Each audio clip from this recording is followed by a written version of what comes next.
إن الحمد لله نحمده ونستعينه ونستغفره ونعوذ بالله من شرور أنفسنا ومن سيئات أعمالنا من يهده الله فلا مضل له ومن يضلل فلا هادي له وأشهد أن لا إله إلا الله وحده لا شريك له وأشهد أن محمدا عبده ورسوله يا أيها الذين آمنوا اتقوا الله حق تقاته ولا تموتن إلا وأنتم مسلمون أما بعد فإن خير الحديث كتاب الله وخير الهدي هدي محمد صلى الله عليه وسلم وشر الأمور محدثاتها وكل محدثة بدعة وكل بدعة ضلالة وكل ضلالة في النار.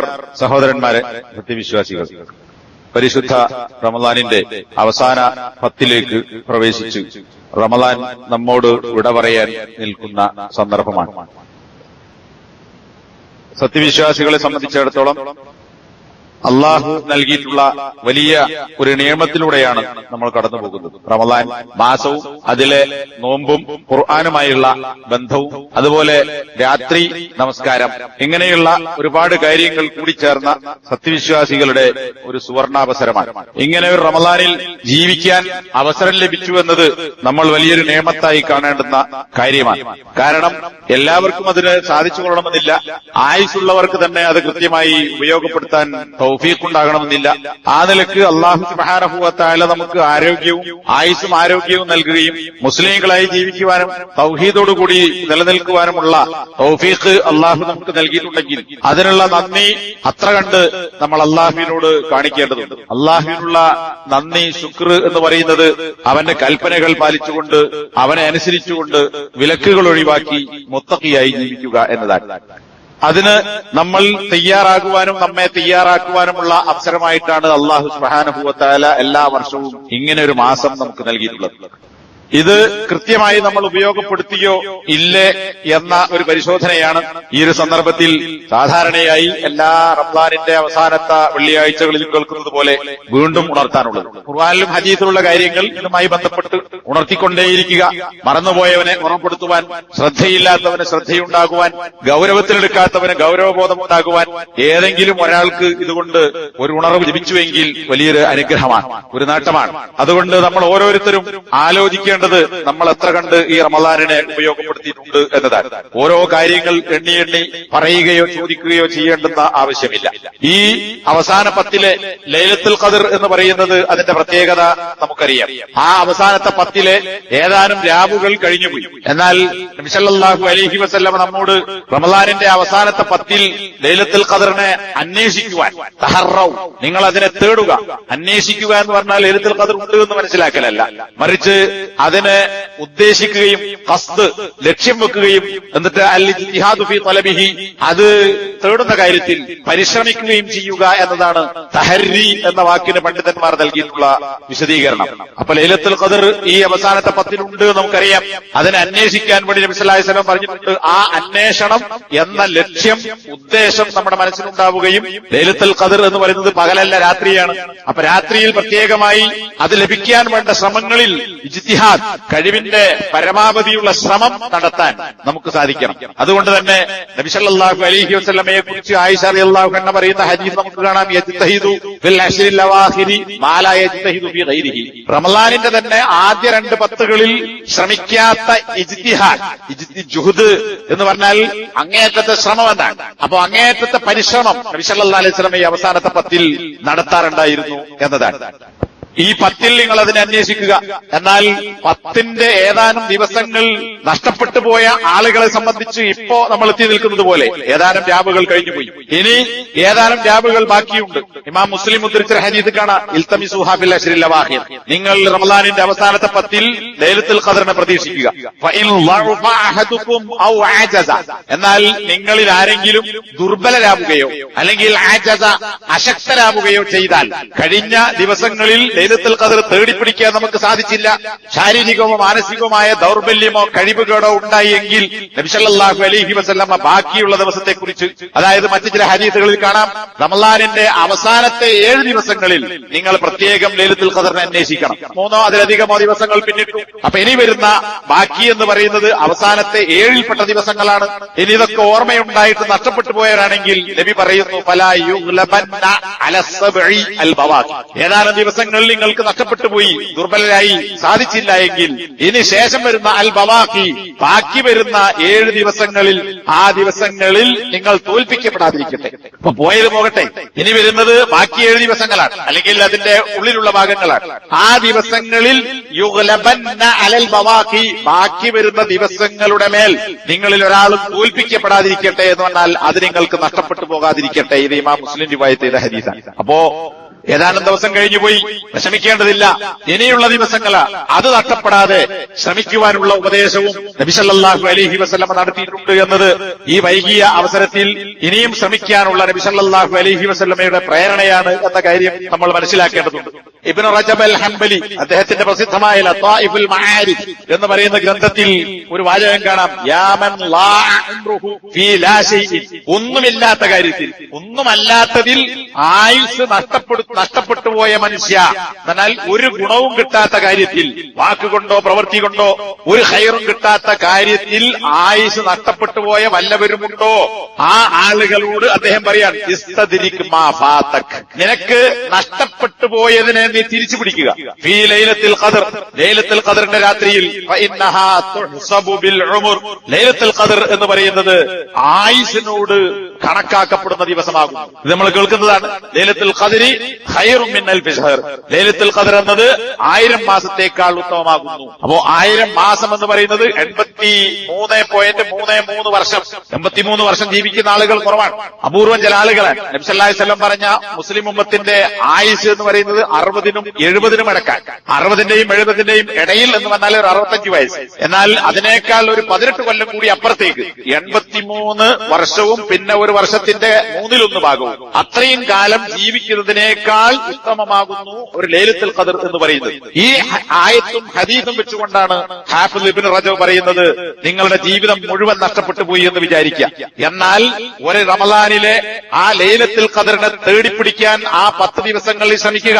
ഒരു ലൈലത്തുൽ ഖദർ നിനക്ക് കിട്ടിയാൽ തുഹ്സബു ബിൽ ഉമർ, അതൊരു ആയുസിനോട് കണക്കാക്കപ്പെടും. ആയുസ് എന്നാൽ ഇപ്പറഞ്ഞ 83 പിന്നെ 3/1 അത്ര വർഷം ജീവിച്ചതിന് തുല്യമായ നേട്ടം ഒരു ദിവസം കൊണ്ട് നിനക്ക് നേടിയെടുക്കാം. സഹോദരന്മാർ ആലോചിച്ചു, എത്ര വലിയ ഓഫറായത് അല്ലേ? ഇതൊക്കെ സാധാരണ നമ്മൾ കേൾക്കുന്നതാണ്. അപ്പോ ഈ പെരുന്നാളുമായി ബന്ധപ്പെട്ട്, ആഘോഷങ്ങളുമായി ബന്ധപ്പെട്ടൊക്കെ സൂപ്പർ മാർക്കറ്റുകളും അതുപോലെ തന്നെ വ്യാപാര വ്യവസായ അസോസിയേഷനൊക്കെ ചില പ്രത്യേകമായ സ്ഥലങ്ങളിൽ, അതുപോലെ തന്നെ അവരവരുടെ മാർക്കറ്റുകളിലൊക്കെ പ്രത്യേക ഓഫറുകൾ പ്രഖ്യാപിക്കും. നമ്മളൊക്കെ പണിയെന്താ, ഈ ഓഫർ പ്രഖ്യാപിച്ച പേപ്പർ കിട്ടിയാൽ അല്ലെങ്കിൽ വാട്സപ്പിൽ മെസ്സേജ് വന്നാൽ ഇത് വായിച്ചു നോക്കാൻ, എവിടെയാണ് 1 റുപ്യ കുറവുള്ളത്, എവിടെയാണ് 2 റുപ്യ കുറവുള്ളത്, എവിടെയാണ് 10 റുപ്യ കുറവുള്ളത്. ആ 2 റുപ്യ ലാഭിക്കാൻ 10 റുപ്യന്റെ പെട്രോൾ അടിച്ചിട്ട് പോവാൻ, അത്രക്ക് ബുദ്ധിയാണ് മനുഷ്യൻ. പോകുന്ന ചെലവിനേക്കാൾ, കിട്ടുന്നതിനേക്കാൾ ലാഭം ചെലവ്. ഇനി എന്താകട്ടെ, ലാഭം ഉണ്ട് എന്ന് വിചാരിക്കുക. എന്നാൽ തന്നെ ഇതിനു വേണ്ടി അതൊക്കെ വായിച്ച് പരിശോധിച്ച് എന്തൊക്കെ വാങ്ങാൻ പറ്റും, എന്തൊക്കെ ഇളവുണ്ട് എന്ന് നോക്കി അത് തേടിപ്പിടിച്ച് അതിന് കിലോമീറ്ററുകൾ യാത്ര ചെയ്യുന്ന മനുഷ്യന്മാർ, എന്തിന്? ചില്ലിക്കാശിന് വേണ്ടി. എന്നാൽ നമ്മുടെ ഒരായുസിന്റെ കിട്ടാവുന്നതിന്റെ അങ്ങേയറ്റം 83, 90, 100 ഒക്കെ ജീവിക്കുന്ന ആളുകളുണ്ട്. അപ്പൊ 83 വർഷം ഒരാൾ ജീവിക്കുക മാത്രമല്ല, ആ ദിവസം അയാൾ ഇബാദത്ത്, അത്രയും കാലം മുഴുവൻ അയാൾ ഇബാദത്തെടുത്താൽ കിട്ടുന്ന നേട്ടമാണ് ഒരൊറ്റ രാത്രി കൊണ്ട് കിട്ടുന്നത്. പക്ഷേ ഈ 10 ദിവസം രാത്രി ഉറങ്ങാതെ ഉപയോഗപ്പെടുത്താൻ നമ്മളിൽ എത്തവർക്ക് സാധിക്കാറ്. എന്നാൽ 10 റുപ്യ നമ്മൾ പായുന്നു, 2 റുപ്യ ലാഭമുണ്ടെങ്കിൽ ഓടുന്നു. പക്ഷേ 83 കൊല്ലത്തിലധികമുള്ള ഒരു ഓഫറാണ് ഉറച്ച രാത്രി അല്ല നൽകുന്നത്. നമ്മളൊക്കെ എത്ര വയസ്സ് ജീവിച്ചു? 40, 50, 60, 70 ഒക്കെ വയസ്സായ ആളുകൾ ഈ ഇരിക്കുന്ന കൂട്ടത്തിലുണ്ട്.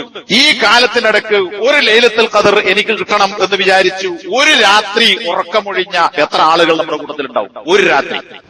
ഇനി ഒരു രാത്രി കൊണ്ട് കിട്ടിക്കൊള്ളുന്നില്ല, കാരണം അത് എന്നാന്നുള്ളത് കൃത്യമല്ല. 10ൽ ഏത് ദിവസവുമാകാം, ഒറ്റയിലുമാകാം, ഇരട്ടയിലുമാകാം. അവസാനത്തെ 7ൽ കൂടുതൽ സാധ്യതയുണ്ട് എന്ന് മാത്രം. അപ്പൊ ഇത് കിട്ടണം എന്ന് വിചാരിച്ച് ഈ ആയുസിനിടക്ക് ഒരു റമളാനിലെ അവസാനത്തെ 10 ദിവസങ്ങൾ അതെനിക്ക് കിട്ടിയേ പറ്റുള്ളൂ, അതുകൊണ്ട് ഈ 10 ദിവസം ഞാൻ തീർച്ചയായും രാത്രി ഹയാത്താക്കുന്നു. അങ്ങനെ ജീവിതത്തിൽ ഒരിക്കലെങ്കിലും നമ്മൾ നിയ്യത്താക്കുകയല്ല, ആ ലക്ഷ്യവും അതിനുവേണ്ടിയുള്ള ഇജ്തിഹാദ് നമ്മൾ നടത്തിയിട്ടുണ്ടെങ്കിൽ ഈ പറയുന്ന 83,000-ലധികം മാസത്തേക്കാൾ ഗുണകരമായ നേട്ടം അല്ലാഹു നമുക്ക് നൽകും. ഇനി ഇതൊക്കെ ഞാൻ പലപ്പോഴും പറയുന്നതാണ്, ഇവിടെയും പറഞ്ഞിട്ടുണ്ട്, കഴിഞ്ഞ വെള്ളിയാഴ്ച വേറെ സ്ഥലത്ത് പറഞ്ഞിട്ടുണ്ട്. ഈ 83 വർഷം എന്ന് പറയുന്നത് നമ്മൾ കണക്കൂട്ടി വെക്കുക. നമ്മുടെ ആയുസിൽ 65, 70, 60 അതിനിടയ്ക്കുള്ള ആയുസ് എത്ര കിട്ടുന്നുവോ അതിൽ 15 വയസ്സ് വരെ നമ്മുടെ കുട്ടിക്കാലം കഴിഞ്ഞു പോകുന്നു. പ്രായപൂർത്തിയെത്താൻ അതിന് മുമ്പ് പ്രായപൂർത്തിയെത്താം. ലാസ്റ്റ് പരിധി 15 വയസ്സ് പൂർത്തിയാകലാണ്. ആ പ്രായത്തിന് മുമ്പ് കുട്ടിക്കാലമാണ്. പിന്നെ 8-10 മണിക്കൂർ മനുഷ്യൻ അധ്വാനിക്കുന്നു. നിശ്ചയിച്ച ഡ്യൂട്ടിക്ക് പുറമെ ഓവർ ടൈം ഡ്യൂട്ടി എടുക്കുന്നവരാണ് പലരും. കാരണം നിശ്ചിത ഡ്യൂട്ടിയേക്കാൾ ശമ്പളം അല്ലെങ്കിൽ കൂലി ഓവർ ടൈമിന് കിട്ടും. അത് പിന്നെ രാത്രി 8 അല്ലെങ്കിൽ അതിനടുത്തോ ഉറങ്ങുന്നു. പിന്നെ ഭൗതികമായ കാര്യങ്ങൾ നിർവഹിക്കുന്നു. ഇതൊക്കെ കഴിച്ചിട്ട് ഒരു 8 മണിക്കൂർ നമ്മൾ അള്ളാഹുവിന് ഇബാദത്ത് എടുക്കുന്നു എന്ന് വിചാരിക്കാം. നമുക്ക് ആർക്കും പറയാൻ കഴിയില്ല 8 മണിക്കൂർ ഞാൻ അള്ളാഹ്ക്ക് ഇബാദത്ത് എടുക്കുന്നുണ്ട് ഓരോ ദിവസവും എന്ന് പറയാൻ പറ്റുന്ന എത്ര ആൾക്കാർ നമ്മുടെ കൂട്ടത്തിലുണ്ട്? കഴിയില്ല. ഇനി സങ്കല്പിക്കുമ്പോൾ 8 മണിക്കൂർ 16 മണിക്കൂർ നമ്മൾ ദുനിയാവിന് വേണ്ടി ചെലവഴിക്കുന്നു. 8 മണിക്കൂർ ഇബാദത്ത് കൊണ്ട് ജീവിക്കുന്നു എങ്കിൽ 65-ൽ 15 കഴിച്ചാൽ കുട്ടിക്കാലം പോയാൽ ബാക്കി 50. ഈ 50-ൽ 16.66 വർഷം, അതായത് 50ന്റെ 3-ൽ 1 നമ്മൾ അള്ളാഹ്ക്ക് വേണ്ടി ജീവിക്കുന്നു, 3-ൽ 2 ഭാഗം ദുനിയാവിന് വേണ്ടി ജീവിക്കുന്നു. അങ്ങനെ നമ്മൾ 8 മണിക്കൂർ ഇബാദത്ത് എടുക്കുന്നുണ്ടെങ്കിൽ തന്നെ ഒരു 325 കൊല്ലം ജീവിക്കാൻ നമുക്ക് അവസരം കിട്ടുകയും ഈ 325 കൊല്ലത്തിനിടയ്ക്ക് 93-ലധികം കൊല്ലം അള്ളാഹുവിന്, അതായത് ദിവസം 8 മണിക്കൂർ സ്ഥിരമായി ഇബാദത്ത് എടുത്ത് ജീവിക്കുകയും ചെയ്താൽ പോലും 325 വർഷത്തേക്കാൾ മെച്ചമാണ് ഈ ഒരൊറ്റ രാത്രി. ഇനി അത് അസാധ്യമാണ്. അസാധ്യം എന്നാൽ നമ്മൾ ആരും ചെയ്യാറില്ല. ഇനി അതിന്റെ താഴോട്ട് വരിക, 24 മണിക്കൂറിൽ 4 മണിക്കൂർ നമ്മൾ അള്ളാഹ്ക്ക് വേണ്ടി ഇബാദത്ത് എടുക്കുന്നു. 5 വക്ത് ബാങ്ക് കേട്ട് പള്ളി പോകാനും തിരിച്ചു വരാനും, അതിന്റെ ഫർള് നിസ്കരിക്കാൻ, ഫർളിന്റെ മുമ്പ് ശേഷമുള്ള സുന്നത്ത് നിസ്കരിക്കാൻ, അതിനുശേഷമുള്ള ദിക്റുകൾ ചെല്ലാൻ, അതുപോലെ തന്നെ ബാങ്കിന് ഇഖാമത്തിനൊക്കെ പള്ളിയിലെത്തിയിട്ട് ദുആ നടത്താൻ, പിന്നെ രാവിലെ ഖുർആൻ ഓതാൻ, അല്ലെങ്കിൽ രാത്രി ഖുർആൻ ഓതുന്നു, രാവിലെ വൈകുന്നേരം അദ്കാറുകൾ ചെല്ലുന്നു, ഉറങ്ങുമ്പോൾ ദിക്റുകൾ ചെല്ലുന്നു, പിന്നെ സുന്നത്ത് നമസ്കരിക്കുന്നു. ഇങ്ങനെയൊക്കെയുള്ള കാര്യങ്ങൾ ചെയ്യുന്നു വിചാരിക്കുക. ഇതൊക്കെ കൂടി കണക്കൂട്ടിയാൽ ഒരു 3 മണിക്കൂർ 4 മണിക്കൂറിന്റെ മേലെ പോകില്ല. ഈ പറഞ്ഞ കാര്യങ്ങൾ നിത്യവും ചെയ്യുന്ന എത്ര ആൾക്കാരുണ്ട്? അങ്ങനെയാണെങ്കിൽ അത്ര കണക്കൂട്ടിയാൽ തന്നെ 4 മണിക്കൂർ നമ്മൾ അള്ളാഹുവിന് വേണ്ടി ഓരോ ദിവസവും ചെലവഴിക്കുന്നു എന്ന് കണക്കൂട്ടിയാൽ തന്നെ നേരത്തെ പറഞ്ഞതിന്റെ ഇരട്ടി, അതായത് ഒരു 650 കൊല്ലം, 6.5 നൂറ്റാണ്ട് ഈ ദുനിയാവിൽ ജീവിക്കുകയും എന്നിട്ട് ദിവസവും 4 മണിക്കൂർ അള്ളാഹ്ക്ക് വേണ്ടി ഇബാദത്ത് എടുക്കുകയും ചെയ്യുന്നതിനേക്കാൾ മെച്ചമാണ് ഈ ഒരൊറ്റ ലൈലത്തുൽ ഖദറിന്റെ രാത്രി. 650 കൊല്ലം നമുക്ക് ആയുസിക്കുക, എന്നിട്ട് ദിവസം 4 മണിക്കൂർ അള്ളാഹ്ക്ക് ഇബാദത്ത് ചെയ്യാം. ഇനി അതിലും താഴോട്ട് പോയാൽ ജനങ്ങളിൽ ഭൂരിഭാഗം ആളുകളും വെറും 5 വക്ത് ഫർള് മാത്രം നമസ്കരിക്കുന്നവരാണ്. അത് നിസ്കരിക്കാത്ത വിടാം. 5 വക്ത് ഫർള്, ഒരു സുന്നത്തുമില്ല, ഒരു ദിക്റുമില്ല. സലാം വീട്ടിയാൽ മൊബൈൽ നോക്കാനാ നേരം. ഇത് അടുത്ത മെസ്സേജ് വന്നോ അതുമായിട്ട് ഓടുകയാണ്. സലാം വീട്ടി ഓടുന്നു. ഒരു ദിക്റുമില്ല, ഒരു ദുആയില്ല, ഖുർആൻ ഒന്നുമില്ല, ദിക്റുകളില്ല, അദ്കാർ സബാഹ് വൽ മസാ ഇല്ല, അങ്ങനെ ഒന്നുമില്ല. വെറും 5 വക്ത് നമസ്കരിക്കുന്ന, പിന്നെ ഖുർആൻ ഓതാൻ നേരമില്ലാത്ത അങ്ങനെയുള്ള ഒരാളെ സംബന്ധിച്ചിടത്തോളം, അതായത് ഭൂരിപക്ഷം ജനങ്ങൾ, ഈ ആളുകളെ സംബന്ധിച്ചിടത്തോളം ഒരു ദിവസം എത്ര സമയം അള്ളാഹ്ക്ക് വേണ്ടി ചെലവഴിക്കുന്നു? നേരത്തെ പറഞ്ഞതിന്റെ പകുതി എടുക്കുക, 2. അങ്ങനെ 2 മണിക്കൂറാണെങ്കിൽ 1300 കൊല്ലം ഈ ദുനിയാവിൽ 13 നൂറ്റാണ്ട്. ഇസ്ലാം വന്നിട്ട് 1400 ചില്ലാൻ കൊല്ലങ്ങളായിട്ട് 1450 കൊല്ലം. അതിന്റെ 150 കുറച്ചൊരു 1300 കൊല്ലം ഈ ദുനിയാവിൽ ജീവിക്കുകയും ദിവസം 2 മണിക്കൂർ അള്ളാഹ്ക്ക് ഇബാദത്ത് എടുക്കുകയും ചെയ്യുന്നതിനേക്കാൾ മെച്ചമാണ് ഒരു രാത്രി. പക്ഷെ നമ്മൾ തയ്യാറല്ല. ഒരു 10 ദിവസം ഉറക്കമൊഴിക്കാൻ, 10 ദിവസം അള്ളാഹ്ക്ക് വേണ്ടി ഇബാദത്ത് എടുക്കാൻ നമുക്ക് തയ്യാറല്ല. ഭൗതികമായ ലാഭത്തിന് പിന്നാലെ നമ്മൾ ഓടുന്നു. അതുകൊണ്ട് തന്നെ സഹോദരന്മാരെ, നമ്മൾ ഇത് ഗൗരവത്തിൽ എടുക്കേണ്ടുന്ന ഒരു കാര്യമാണ്. അതുകൊണ്ടാണ് നേരത്തെ പറഞ്ഞ ഇബ്നു റജബ് പറഞ്ഞ, നഷ്ടപ്പെട്ടു പോയ മനുഷ്യ നീ എന്ത് ചെയ്യണം? നഷ്ടപ്പെട്ടത് തിരിച്ചു പിടിക്കുക. ഇത് ഖുർആൻ പറഞ്ഞതാണ്. 1000 വർഷത്തേക്കാൾ നബിന്റെ ഹദീസ് നേരത്തെ പറഞ്ഞു. ഇനി വരുന്ന ബാക്കി ദിവസങ്ങൾ നിങ്ങൾ അതിൽ തോൽപ്പിക്കപ്പെടാതിരിക്കട്ടെ, അതെങ്കിലും നേടിയെടുക്കാൻ നമ്മൾ ശ്രമിക്കണം എന്നതാണ് ഈ പറഞ്ഞത് കൊണ്ട് ഉദ്ദേശിക്കുന്നത്. അപ്പോ ഒരു ഉറച്ച തീരുമാനം നമ്മൾ എടുക്കുക. കുറച്ചു ദിവസത്തേക്ക് ജോലികളും അധ്വാനങ്ങളൊക്കെ രാത്രി ഉറക്കൊഴിക്കുമ്പോൾ പകൽ ഓടണ്ടേ? ഇപ്പം എന്തെല്ലാം കാര്യത്തിൽ ലീവ് എടുക്കുന്നുണ്ട്. കല്യാണത്തിന് പോകാൻ ലീവ് എടുക്കുന്നു, സൽക്കാരത്തിന് ലീവ് എടുക്കുന്നു, ടൂർ പോകാൻ ലീവ് എടുക്കുന്നു, വിവാഹത്തിലെത്താൻ ലീവ് എടുത്തൂടെ? രാത്രി ഉറക്കൊഴിക്കൂ, രാവിലെ ഉറങ്ങിക്കോളൂ, കുറച്ചു ദിവസം ലീവാകട്ടെ. ഏത് ലീവില്ലാത്തവന്റെ ലീവൊക്കെ കിട്ടുന്നൊരു സമയമുണ്ട്. എപ്പോഴാ? ഒന്ന് ബോധം കെട്ട് വീണാ മതി, ആശുപത്രി പോകണം, അഡ്മിറ്റ് ആക്കണം, എത്രയും കിടക്കാൻ തയ്യാറാ, ഒരു രക്ഷയില്ല, വിചാരിച്ച കാര്യം എണീറ്റ് ഓടാൻ കഴിയില്ല. അപ്പൊ നമുക്ക് സമയമുണ്ട്, ഒഴിവുണ്ട്, സമയം തീരുന്നില്ല, പിന്നെ ഒന്നും ചെയ്യാൻ പറ്റുന്നില്ല, മണിക്കൂർ തീരുന്നില്ല, സെക്കൻഡ് കഴിയുന്നില്ല എന്നിങ്ങനെ സമയമില്ലാത്തവൻ സമയത്തെക്കുറിച്ച്, സമയം തീരാത്തതിനെ കുറിച്ച് പരാതിപ്പെടുന്നു. നമ്മളൊക്കെ അവിടെ കിടക്കേണ്ടി വന്നാൽ അപ്പൊ പിന്നെ ലീവ്, ജോലിയും ഡ്യൂട്ടിയും ഓട്ടവും ചാട്ടവും പാച്ചിലൊന്നും ഉണ്ടാവില്ല, കിടത്തൊടുക്കന്നെ. അപ്പൊ അങ്ങനെ അവസരം വരുന്നതിന് മുമ്പ് നമ്മൾ കുറച്ച് ലീവാക്കുക. ദുനിയാവിനുള്ള ഓട്ടം ലീവാക്കി പരലോകത്തേക്ക് വേണ്ടി കുറച്ച് പണിയെടുക്കുക. ഇതിനേക്കാൾ മെച്ചപ്പെട്ട ഒരു ഓഫർ ദുനിയാവിൽ ഒരു മനുഷ്യന് ജീവിതത്തിൽ കിട്ടാനില്ല. ഇനി രാത്രി മുഴുവൻ ജീവിപ്പിക്കുക എന്ന് പറഞ്ഞാൽ ചില ആൾക്കാർ മനസ്സിലാക്കിയത് രാത്രി മുഴുവൻ നിന്ന് നമസ്കരിച്ച് നേരം വിളിക്കുന്ന, ഓ അത് കഴിയില്ല. അങ്ങനെ ആരാ പറഞ്ഞത്? അങ്ങനെ രാത്രി മുഴുവൻ നമസ്കരിക്കണം, അതാണ് ഹയാത്താക്കൽ എന്ന് ആരും പറഞ്ഞിട്ടില്ല. ഹദീസിലും അതില്ല. ആയിഷ റളിയല്ലാഹു അൻഹ പറഞ്ഞ ഹദീസ് കാണാൻ നബി സല്ലല്ലാഹു അലൈഹി വസല്ലം അവസാനത്തെ 10 തിയാൽ അഹിയൽ ലൈല വഅഖല അഹ്ല, രാത്രിയെ ജീവിപ്പിക്കുകയും വീട്ടുകാരെ വിളിച്ചുണർത്തുകയും വജദ്ദ വശദ്ദൽ മിഅ്സറ, പരിശ്രമിക്കുകയും അരക്കച്ച അരമുണ്ട് മുറുക്കിയെടുക്കുകയും ചെയ്യാറുണ്ടായിരുന്നു. ഇതേപോലെ ഹദീസുകൾ വേറെയും കാണാം. എങ്ങനെയാ നബി ജീവിപ്പിച്ചത്? ഇപ്പൊ 3 രാത്രി നബി സല്ലല്ലാഹു അലൈഹി വസല്ലം പള്ളിയിൽ ജമാഅത്തായി തറാവീഹ് നമസ്കരിച്ച ഹദീസുകൾ നമുക്ക് കാണാം, നമ്മൾ കേട്ടിട്ടുണ്ട്. 3 രാത്രിയാണ് നബിന്റെ ജീവിതത്തിൽ പള്ളിയിൽ തറാവീഹ് എന്നുള്ള പേര് തന്നെ ഖുർആനിലും ഹദീസിലും ഇല്ലാത്തൊരു വാക്കാണ്. അത് പിൽക്കാലത്തുണ്ടായതാ. ഖിയാമുൽ ലൈൽ അല്ലെങ്കിൽ ഖിയാമു റമളാൻ, ആ രാത്രി നമസ്കാരം 3 രാത്രി നബി ജമാഅത്തായി നമസ്കരിച്ചു. 3ഉം ആരംഭിച്ചത് ഇശാക്ക് ശേഷമാണ്, 2 മണിക്കല്ല. ഇശാക്ക് ശേഷമാണ് ആരംഭിച്ചത്. 1-ാമത്തെ ദിവസത്തെ നമസ്കാരം നബി സല്ലല്ലാഹു അലൈഹി വസല്ലമ രാത്രിയുടെ 1/3 അവസാനിച്ചപ്പോൾ നിർത്തി. അത്രേ ഉള്ളൂ. അന്ന് നബി ഒറ്റക്കാ നമസ്കരിക്കുന്നത്. കുറച്ച് ആൾക്കാരെ നബി നിസ്കരിക്കുന്ന ഒച്ച കേട്ടിട്ട് വന്ന് പിന്നാലെ കൂടിയതാണ്. അങ്ങനെ ആളുകൾ ഉണ്ട് എന്ന് മനസ്സിലാക്കിയ നബി സല്ലല്ലാഹു അലൈഹി വസല്ലമ നീട്ടി നിസ്കരിക്കല്ലേ, നമസ്കാരം ചുരുക്കി. സുലുസുൽ ലൈൽ, രാത്രിയുടെ 1/3. രാത്രിയുടെ 1/3 എന്നാൽ ഇപ്പൊ നമ്മുടെ മഗ്രിബ് 6:27 28 മറ്റുമാണ്. സുബ്ഹ് 5:26. ഇതിന് ഈ ഇടക്കുള്ള സമയം കണക്ക് കൂട്ടിയതിനെ 3 കൊണ്ട് ഹരിച്ചാൽ കിട്ടുന്നത് എന്തോ ആ 3 കൊണ്ട് ഹരിച്ചാൽ കിട്ടുന്ന സമയത്തെ മഗ്രിബിന്റെ ബാങ്കിനോട്ട് അങ്ങോട്ട് കൂട്ടി വെക്കുക. ഇന്നലത്തെ ടൈം അനുസരിച്ച് ഞാൻ കൂട്ടിയിട്ട് 10:27, അതാണ് 1/3. രാത്രി 10:27 ആകുമ്പോഴേക്ക് നബിന്റെ രാത്രി നിസ്കാരം തീർന്നു. അപ്പൊ ബാക്കി പിന്നെ എന്താ നബി പണിയെടുത്തത്? ബാക്കി പിന്നെ ഖുർആൻ ഓതി, ദിക്ർ ചൊല്ലി, അങ്ങനെയുള്ള കാര്യങ്ങളൊക്കെ ചെയ്തു. ദുആയിരുന്നു. 2-ാമത്തെ ദിവസം എന്നാൽ നബി ജമാഅത്താക്കി 2-ാമത്തെ ദിവസം സുലുസുത്താനി, രാത്രിയുടെ 2/3 അവസാനിച്ചപ്പോൾ നബി സല്ലല്ലാഹു അലൈഹി വസല്ലം നമസ്കാരം മതിയാക്കി. അതും അതത്ര വരും, ഒരു 2:15 മണി. ആ 2:15 ആകുമ്പോഴേക്ക് നബി നിസ്കാരം നിർത്തി. ഇന്നിപ്പോ ചില ആൾക്കാർ വലിയ പുണ്യം പ്രതീക്ഷിച്ചിട്ട് 2 മണിക്ക് വേറെ ജമാഅത്ത് തുടങ്ങുകയാണ്. ഒരു പള്ളിയിൽ 2 ജമാഅത്ത്, നേരത്തെ ഒന്ന് പിന്നൊന്നൊരു ഖിയാം എന്ന പേരിൽ ഒരു പുതിയ നമസ്കാരം. 3-ാമത്തെ ദിവസം നബി സല്ലല്ലാഹു അലൈഹി വസല്ലമ ഈ 2-ാമത്തെ ദിവസവും നബി സല്ലല്ലാഹു അലൈഹി വസല്ലം പറഞ്ഞു, അല്ല നബിയെ ഒന്ന് സുബ്ഹ് വരെ നിസ്കരിച്ചൂടല്ലോ, നഫൽ തന, നബി ഞങ്ങൾക്കൊന്ന് നഫിൽ സുന്നത്തായിക്കൂടെ സുബ്ഹ് വരെ എന്ന് ചോദിച്ചപ്പോൾ നബി സല്ലല്ലാഹു അലൈഹി വസല്ലം എന്താ പറഞ്ഞത്? ഈ ജമാഅത്ത് നമസ്കാരം മതി, നിനക്ക് രാത്രി നിസ്കരിച്ച കൂലി കിട്ടും, അത്ര മതി. 3-ാമത്തെ ദിവസം നബി സല്ലല്ലാഹു അലൈഹി വസല്ലമ അത്താഴം വരെ, അത്താഴം കഴിക്കാൻ സമയം നഷ്ടപ്പെട്ടു പോകുമോ എന്ന് സഹാബത്ത് പേടിക്കുന്നത് വരെ നബി സല്ലല്ലാഹു അലൈഹി വസല്ലം നിസ്കരിച്ചു. അപ്പൊ ഈ 3 ദിവസവും നബി തുടങ്ങിയത് ഇശാക്ക് ശേഷമാണ്. 3-ാമത്തെ ദിവസമാണ് നബി സല്ലല്ലാഹു അലൈഹി വസല്ലം സുബ്ഹ് വരെ നമസ്കരിച്ചത്. അപ്പൊ ഈ 1ഉം 2ഉം ദിവസം സുലുസുൽ ലൈലും പിന്നെ സുലുസാ അല്ലയിൽ, രാത്രിയുടെ 3/2 ഭാഗവും കഴിഞ്ഞ ശേഷം ബാക്കി എന്താ പണിയെടുത്തത്? അത്ര വരെ നിസ്കരിച്ചോ? ഇല്ല.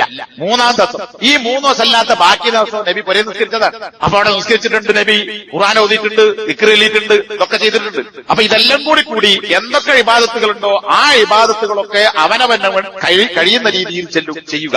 അങ്ങനെയാണ് ഹയാത്താക്കേണ്ടത്. ഇത് എന്റെ വാചകമല്ല, ഈ പറഞ്ഞ ഹദീസിൽ നിന്ന് ഈ കണക്കനുസരിച്ച് അത് കിട്ടും. ഇനി ശൈഖുൽ ഇസ്ലാം ഇബ്നു തൈമിയ അദ്ദേഹത്തിന്റെ മുഖ്തസറുൽ ഫത്താവ അൽ മിസ്രിയ എന്ന് പറയുന്ന ഗ്രന്ഥത്തിന്റെ 84-ാമത്തെ പേജ് പറയുകയാണ്, മൻ സല്ലാ ഗാലിബൽ ലൈലി ഫഖദ് യുഖാലു ഇന്നഹു അഹ്യാ, ഒരാൾ രാത്രിയുടെ അധിക സമയവും നമസ്കരിച്ചാൽ അയാളെ കുറിച്ചും രാത്രി ഹയാത്താക്കി എന്ന് പറയാം. അപ്പൊ ഇത് ഈ വാചകത്തിന് വേറെ തെളിവുണ്ട്. അപ്പൊ ശഅബാനിൽ റമളാൻ കഴിഞ്ഞാൽ നബി സല്ലല്ലാഹു അലൈഹി വസല്ലം മാസം മുഴുവൻ നോമ്പ് നോറ്റിരുന്നത് ശഅബാനിലായിരുന്നു എന്ന് ആയിഷ റളിയല്ലാഹു അൻഹ പറയുന്ന ഹദീസ്. എന്നാൽ ശഅബാനിൽ നബി മുഴുവൻ നോമ്പിട്ടുണ്ടോ? ഇല്ല. അത് ആയിഷ റളിയല്ലാഹു അൻഹയുടെ വാക്കിലാണ് കാണാം. അപ്പൊ മുഴുവൻ എന്ന് പറഞ്ഞതിനെ ആയിഷ റളിയല്ലാഹു അൻഹ വിശദീകരിച്ചതായി വേറെ വാചകത്തിലുണ്ട്. കുല്ല് എന്ന് പറഞ്ഞാൽ, മുഴുവൻ എന്ന് പറഞ്ഞാൽ അധികവും, ശഅബാനിൽ അധികവും. അപ്പൊ ശഅബാൻ മുഴുവൻ നോമ്പ് വിൽക്കാറുണ്ടായിരുന്നു എന്ന് പറഞ്ഞാൽ ശഅബാനിൽ അധികവും നബി സുന്നത്ത് നോമ്പ് വെച്ചിരുന്നു. അപ്പൊ രാത്രി നബി ജീവിപ്പിച്ചു എന്ന് പറഞ്ഞാൽ നബി രാത്രിയിൽ അധികവും നമസ്കരിച്ചിരുന്നു എന്നാണ് അതിനർത്ഥം. അല്ലെങ്കിൽ 2-ാമത്തെ ഒരു സാധ്യത എന്താണ്? ആ സാധ്യത നേരത്തെ ഞാൻ പറഞ്ഞത്. അങ്ങനെ രാത്രി മുഴുവൻ നമസ്കരിച്ചതല്ല, മറിച്ച് നബി സല്ലല്ലാഹു അലൈഹി വസല്ലം യകൂനു ബിഖിയാമിൻ വഇഹ്യാഇൻ വഖിറാഅത്തിൻ വദിക്രിൻ വദുആഇൻ വഗൈരി ദാലിക്, നമസ്കരിക്കുക, ഖുർആൻ ഓതുക, ദിക്ർ ചൊല്ലുക, ദുആ ചെയ്യുക, അതുപോലുള്ള ഇബാദത്തുകൾ കൊണ്ട് നബി സല്ലല്ലാഹു അലൈഹി വസല്ലം രാത്രിയെ ജീവിപ്പിച്ചു എന്നാണ് ഇതുകൊണ്ട് മനസ്സിലാക്കേണ്ടത്. ഇനി രാത്രി മുഴുവൻ ഹയാത്താക്കുക എന്ന് പറഞ്ഞാൽ രാത്രി മുഴുവൻ നമസ്കരിക്കലാണെങ്കിൽ നബി സല്ലല്ലാഹു അലൈഹി വസല്ലം രാത്രി ദുആ എടുക്കാൻ അവിടെ സമയം, രാത്രിയുടെ 1/3 ബാക്കിയാകുമ്പോൾ ദുആ ഉത്തരം കിട്ടുന്ന സമയമാണ്. അപ്പോ നബി രാത്രിയിൽ എവിടെയും ദുആ എടുത്തിട്ടില്ല, ഫുൾ നിസ്കാരമാണ്. പറയാൻ പറ്റുമോ? ഇല്ല. നബി സല്ലല്ലാഹു അലൈഹി വസല്ലം അടുക്കൽ ജിബ്രീൽ വരാറുണ്ടായിരുന്നു രാത്രി, ഫീ കുല്ലി ലൈല, എല്ലാ രാത്രിയിലും നബിയുടെ അടുക്കൽ ജിബ്രീൽ വരാറുണ്ടായിരുന്നു. എന്തിനാണ്? ഖുർആൻ പാഠം നോക്കാൻ. അപ്പോ എല്ലാ രാത്രിയിലും വരും. 30 ജുസ് 30 ദിവസം കൊണ്ട് നബി ഖുർആൻ ജിബ്രീൽ അങ്ങോട്ട് ഓതി കൊടുക്കുകയാണ്. നബിക്ക് ഇങ്ങോട്ട് ഓതി കൊടുത്ത ജിബ്രീലിന് നബി പിന്നീട് അത് അങ്ങോട്ട് ഓതി കൊടുക്കും. ഇപ്പൊ ഹിഫ്ളൊക്കെ പഠിപ്പിക്കുന്നിടത്ത് മുറാജ എന്ന് കേട്ടിട്ടുണ്ടാവും. ശിഷ്യൻ ഉസ്താദിന് അങ്ങോട്ട് ഓതി കൊടുക്കുക. മനഃപ്പാടമാക്കിയത്. നബി അങ്ങോട്ട് ഓതി കൊടുക്കുകയാണ്. അപ്പൊ ഒരു ദിവസം ഒരു ജുസ്, ഈ ഒരു ജുസ് ജിബ്രീൽ ഓതി കൊടുക്കണ്ടേ, അതിനവിടെ സമയം. ഇനി നബിന്റെ അവസാനത്തെ റമളാനിൽ നബി സല്ലല്ലാഹു അലൈഹി വസല്ലം ജിബ്രീൽ 2 വട്ടം വന്നിരുന്നു. അല്ല, എല്ലാ ദിവസവും വന്നു, 2 വട്ടം ഖുർആൻ പാഠം നോക്കിയതാണ്. അപ്പൊ 2 വട്ടം ഖുർആൻ പാഠം നോക്കണമെങ്കിൽ 30 ജുസ് 30 ദിവസം കൊണ്ട് 2 വട്ടാക്കണമെങ്കിൽ ഒരു ദിവസം 1.5 ജുസ് ഓതി കൊടുക്കണം. അപ്പൊ ഈ 1.5 ജുസ് ജിബ്രീൽ അങ്ങോട്ട് ഓതി കൊടുക്കാൻ എവിടെ നബി സല്ലല്ലാഹു അലൈഹി വസല്ലമക്ക് സമയം? അപ്പൊ ഇതൊക്കെ ഇതിലെല്ലാം മനസ്സിലാക്കാൻ സാധിക്കുന്നത് രാത്രി മുഴുവൻ നമസ്കരിച്ച് ജീവിപ്പിക്കുക എന്നല്ല. അപ്പൊ അത് കഴിയില്ല, അതുകൊണ്ട് ഞാൻ പുറേ കിടന്നോട്ടെ എന്നാരും വിചാരിക്കണ്ട. പിന്നെയോ, പള്ളിയിൽ വന്ന് ഈത്തിക്കാഫിരിക്കാൻ കഴിയുന്ന ആളുകൾ ഈത്തിക്കാഫിരിക്കുക, ഇല്ലാത്ത ആളുകൾ ഇടയ്ക്കൊരു ചുടുവെള്ളം കുടിക്കണം, അല്ലെങ്കിൽ കുറച്ചൊന്ന് വിശ്രമിക്കണം. എനിക്ക് വീട്ടിലിരിക്കുന്നത് പോലെ പള്ളിയിലിരിക്കാൻ കഴിയില്ല, കുഴപ്പമൊന്നുമില്ല, ഈത്തിക്കാഫിന്റെ കൂലി കിട്ടില്ല എന്നേ ഉള്ളൂ, ഹയാത്താക്കിയ കൂലി കിട്ടും, അത് വീട്ടിലാക്കാം. അപ്പൊ നബി എന്നെ പറഞ്ഞ ഇവിടെ എന്താ? നബി സല്ലല്ലാഹു അലൈഹി വസല്ലമ വീട്ടുകാരെ വീട്ടുകാരെ വിളിച്ചു നടത്തും. അപ്പൊ നബിന്റെ വീട്ടുകാരൊക്കെ അതുവരെ എന്താ ചെയ്യുന്നത്? ഉറങ്ങുന്ന ആളുകളെ വിളിച്ചു നടത്തും, അവരെ കൂടി. അപ്പോ വീട്ടുകാരെ കൂട്ടി വീട്ടിലിരുന്ന് നമസ്കരിക്കാം, ജമാഅത്താക്കാം. അതുപോലെ തന്നെ തറാവീഹ് നിസ്കാരം പള്ളിയിൽ തന്നെ നിസ്കരിച്ചോളമില്ല. പള്ളിയിലാണോ അഫ്ദൽ, വീട്ടിലാണോ അഫ്ദൽ, വേറെ വിഷയമാണ്. അതിൽ പണ്ഡിതന്മാർക്കിടയിൽ തർക്കമുണ്ട്. ഹദീസുകൾ 2 കൂട്ടർക്കും അവരുടേതായ തെളിവുകളും കാണാം. ഞാൻ അതിലേക്ക് പോകല്ല. അപ്പൊ വീട്ടിൽ വെച്ച് വേണമെങ്കിൽ ഖുർആൻ അറിയുമെങ്കിൽ വീട്ടിൽ ജമാഅത്തായി നിസ്കരിക്കാം, അല്ലെങ്കിൽ ഒറ്റക്കൊറ്റ നിസ്കരിക്കാം, എന്നിട്ട് കുറെ ഖുർആൻ ഓതാം, കുറെ ദിക്ർ ചെല്ലാം. അങ്ങനെ വീട്ടിലിരുന്നും ഹയാത്താക്കാൻ പറ്റും. അപ്പൊ ഇതൊന്നും ആളുകൾ ബുദ്ധിമുട്ടാകരുത്. ഇങ്ങനെ എങ്ങനെ സാധിക്കുന്നുവോ ഒരു കൊല്ലമെങ്കിലും, അത് മദീനല്ല ഞാൻ പറയുന്നത്, ഒരു കൊല്ലമെങ്കിലും ഒരു ലൈലത്തുൽ ഖദർ എനിക്ക് കിട്ടണം എന്ന ഒരു ശാഠ്യത്തോടുകൂടി, ഉറച്ച തീരുമാനത്തോടുകൂടി നമ്മൾ ഇറങ്ങി നോക്കും. എത്ര വലിയ നേട്ടമാണ് നേരത്തെ പറഞ്ഞില്ല എന്റെ വിശദീകരണമൊക്കെ. അപ്പൊ സഹോദരന്മാരെ, ഇനിയും ദിവസങ്ങളുണ്ട്, ഇത് ഉപയോഗപ്പെടുത്തണം എന്നുള്ളതാണ്. മറ്റൊന്ന്, ഈ റമളാനിന്റെ അവസാനത്തെ 10 രാത്രിയിലുള്ള രാത്രി നമസ്കാരം, മറ്റു ദിവസങ്ങളിലുള്ള നമസ്കാരത്തെക്കാൾ റമളാനിലെ രാത്രി നമസ്കാരത്തിന്റെ പ്രത്യേകതയും. മൻ ഖാമ റമളാന, റമളാനിൽ ആരെങ്കിലും രാത്രി നമസ്കരിച്ചാൽ, അങ്ങനെ ഹദീസുണ്ട്. മൻ ഖാമ ലൈലത്തുൽ ഖദ്രി, ലൈലത്തുൽ ഖദറിന്റെ രാത്രിയിൽ ആരെങ്കിലും രാത്രി നമസ്കാരം നിർവഹിച്ചാൽ അവന് കഴിഞ്ഞുപോയ പാപങ്ങളൊക്കെ പൊറുക്കപ്പെടും. ഇതൊക്കെ നമ്മൾ കേട്ടതാണ്. അപ്പോ സാധാരണയുള്ള രാത്രി നമസ്കാരം പോലെയല്ല ലൈലത്തുൽ ഖദറിന്റെ അന്നുള്ള നമസ്കാരത്തിന്റെ പ്രത്യേകം പ്രതിഫലമുണ്ട്. കഴിഞ്ഞുപോയ പാപങ്ങളൊക്കെ പൊറുക്കപ്പെടും എന്ന് നബി സല്ലല്ലാഹു അലൈഹി വസല്ലം പഠിപ്പിച്ചിട്ടുണ്ട്.